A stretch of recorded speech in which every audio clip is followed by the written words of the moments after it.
What's going on YouTube? Yamaha here. Welcome to the channel, and today we're going to be going over the upgrades needed on the MT-09 that's behind me. I know many of you guys are still waiting on your MT-09. Some guys are getting them in little by little on the channel. I love the remarks, how you guys are getting them and sharing the excitement with me, so I appreciate that. But on this video, I'm going to go over some of the upgrades that you may want to do as soon as you get your MT-09, so stay tuned. If any of this content interests you, do me a huge favor. Don't forget to hit the like button. If you want, go ahead and subscribe to the channel and hit the bell notification to be notified of all new uploads. First on my list is brake and clutch levers. These are a must-do on any bike.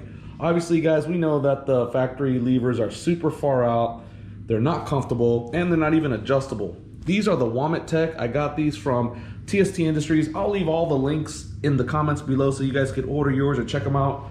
I just absolutely love these things. I have them on my 2018 R1, and they've always been really good to me. The powder coating is really nice.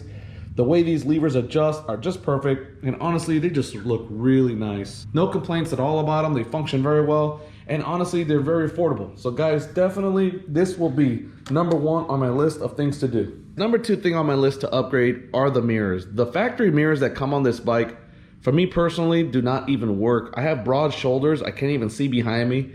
So I went to cyclegear.com and I got these CRG Aero Mirrors.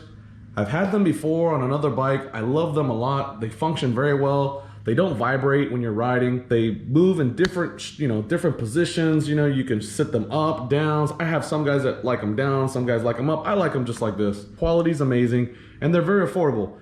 The only thing is, and guys, I learned this on the 2018 R1. Yamaha's proprietary screwing mechanism that's in here are a pain in the butt. So in order to make these Aero mirrors work, I had to actually buy, which you can barely see it here, the Graves bar end adapter. I'll leave the link in the comments. You will need this to really make these mirrors work if you're going to install bar ends. If you're going to be installing actual bar ends and not just using the Aero, mirror holder, you're gonna need to get these Graves bar and mirror adapters. They're very cheap, like 16 bucks a piece, but they're able to install, use the mirror, and still actually have a bar end in place. Three, for me, it's going to be the wind deflector or the windscreen, whatever you guys wanna call it. This one is from mustardbikes.com. I love this thing a lot. The reason why I like it so much is because some of these wind deflectors, in my opinion, go too high. They're too wide, they're just too bulky, they just add too much. I actually truly do like the aesthetic of the new headlight design, the way this front end looks, but I did not like the fact that you could see this like funky plastic that's obviously back in here from the factory. I know they make it so that you can put a factory windscreen or wind deflector, but this one from mustardbikes.com is super nice. It's simple, it works, it looks great, and honestly, the finish comes out really nice. In the picture, they show it with like an aluminum look, but it comes powder coated black from the factory, and it just looks so nice. So guys, number four on this list of upgrades is going to be the Radiator Guard. As you guys can see here, and I have the videos on all the stuff in my channel. If you look under the MT-09 playlist, I got this evo-tech Radiator Guard. I was actually given this idea from the MT-09 forum on Facebook.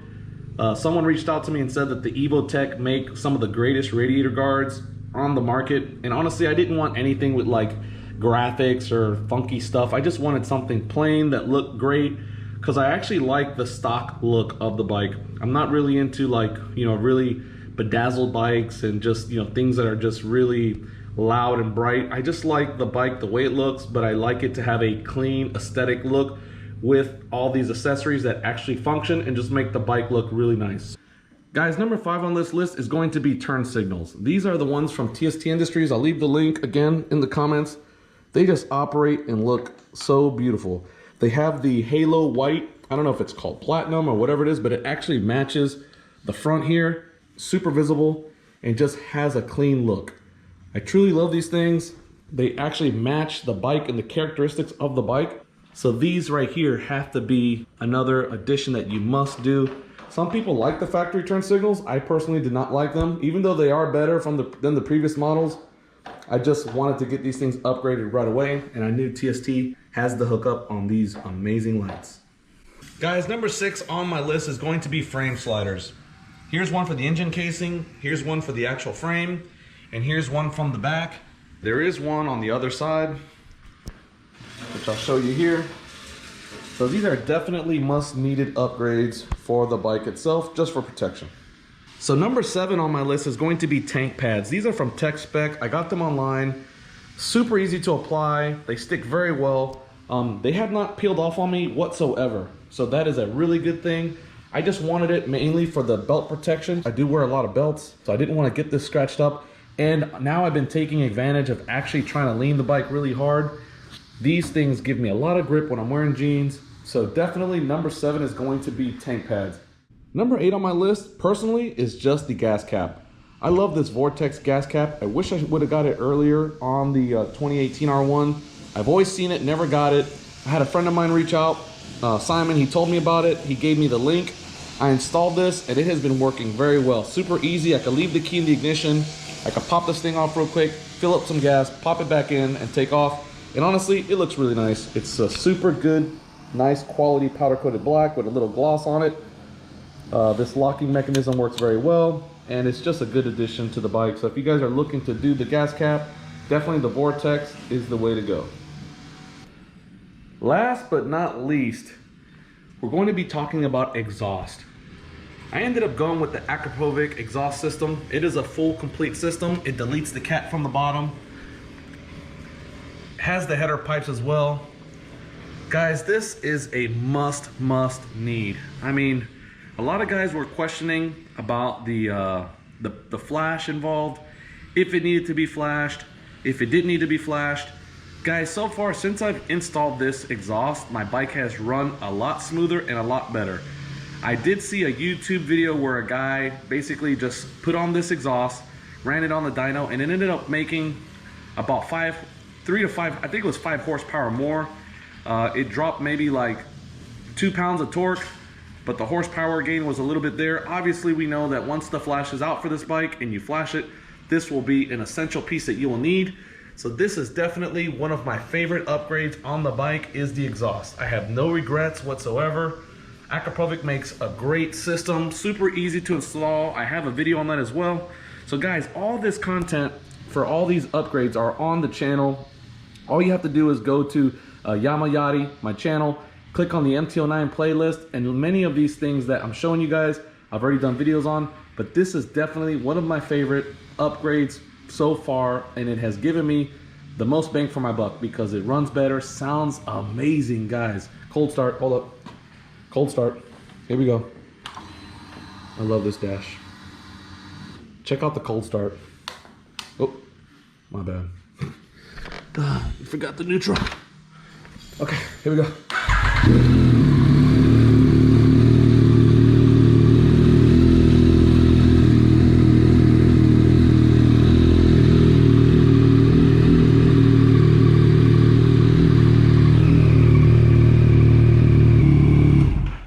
There it is, guys. Love the cold start. Love the way this thing sounds. So this is definitely a must-do upgrade is the exhaust system. There are a couple of new exhaust systems that are out. This is still one of my favorite. It looks the nicest in my opinion. Has a little bit of the carbon, sleek design, and honestly, just fits the scheme of the bike the best in my opinion. Guys, last but not least, one of the upgrades that you have to do that's gonna cost you nothing but time is the horn relocation. As you can see, my horn is missing. Where it's at, I'll show you guys. It's actually right down here on the engine block. Now, I got a lot of mixed reviews. Some guys are really happy and they did it and they sent me pictures and little messages saying that it worked out well. Other guys were kind of, saying that it was a bad idea, that it was too close to the radiator, things of that nature. But I want to show you guys in person. Now, I did that about 300 or 400 miles ago, easy. As you can see here, the connections are still good. Nice and soft, not brittle. Nothing is pinched, nothing's melted. I mean, it looks close, guys, but these things, I mean, there's not like 500 degrees of temperature coming across. And according to the guy at Yamaha, one of the techs told me that these connectors that they use can go up to like 200 degrees of heat. Now, not direct heat, but just atmosphere heat, which I don't know if that makes sense. But I believe it because, man, this thing is rubber. It's a rubber gasket right there, and it's still good. I mean, I could move it a little more this way if I wanted to, but I've had no complaints. And honestly, check it out. it still works.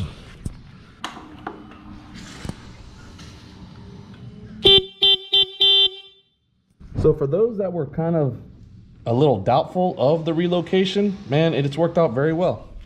So that is another must-do upgrade in my opinion, is to move that horn, because in the front where it was originally located was horrific. I did not like it whatsoever. From the moment I saw the bike, I was like, gross. That thing got to go. And that's pretty much it. I think those are my to-dos. One of my other ones is going to be the seat. I see the comfort seat out. I'm not really convinced of the comfort seat. I want to see what Saddleman comes out with, because I have a Saddleman seat on the R1, which you can see here. I love it a lot. It is really comfortable. It's got this little soft area for the delicate areas of your body, and I really like this. So I'm hoping that they come out with a seat or saddle that has the same type of design.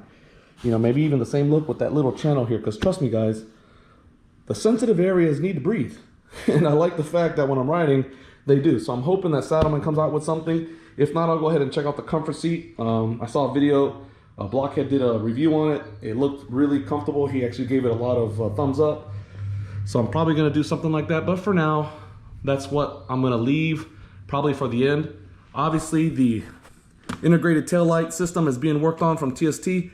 Once they come out with it, I will be installing that, and I'll be installing the piece that they're making to clean all this up. This is just something I did temporarily for now. I mean, I have this I made out of plexiglass myself. It was a little tricky, but as you can see, it works fine. It looks good, it matches the bike. I put this just so I can access the keyhole in case I gotta take the seat off and do something down there. And I was able to use the factory Yamaha screws to mount this plate. And cool thing, TST actually makes a sticky back license plate light that you can just use with 3M tape. It actually comes with the tape, so I was able to stick it on here, install it into the electronics here, and it actually functions. So at night you could actually see the plate very well, and I have yet to get in trouble even with it lowered like this in Florida. That's a big no-no, but because it's so visible and the plate is actually angled pretty well so you can see it from the back, I've had yet any complaints from any cops, and I've had a bunch of cops behind me. So yeah, so those are my to-dos. I know I was numbering them out. I may have lost track, so excuse me if I did, but guys, this is the to-do list on the MT-09. It is coming out really good, and a few more upgrades. I will be doing a video next week on grips. I'm going to be installing some driven grips that I'm getting. Can't wait for that to come in so I could actually swap those out. Not that these are bad, but the driven grips are a little nicer. Here, let me show you. I'm actually doing these exact ones, but in silver. I have them on the R1. Now these are a few years old, so a little wore out, but these grips, man, they're just so grippy, and with the gloves even better. So I'm actually installing these exact grips on the MT-09. So hopefully I'll be doing that video for you guys next week. So guys, thanks for watching the channel. Those are my to-dos. They may not be your to-dos, but you know what? They may be some in there that you like, maybe some that you don't, but that's what's great about bikes. You could make your bike your own. You can do whatever upgrades you want. I like my upgrades, you do yours, and you know what? Share with me what you do. Maybe I want to do what you're doing, because you know, there's a lot of guys out there that have better ideas, and you know what? I'm always willing to learn. So if you got a nice upgrade or a part that you want to share with me, put the link in the description, put the link in the comments, man. I'll check it out, I'll buy it. And heck, if we need to do an install and a review on it, we'll do that together. So guys, thanks for watching the channel. Thanks for hanging out. And until the next one, peace.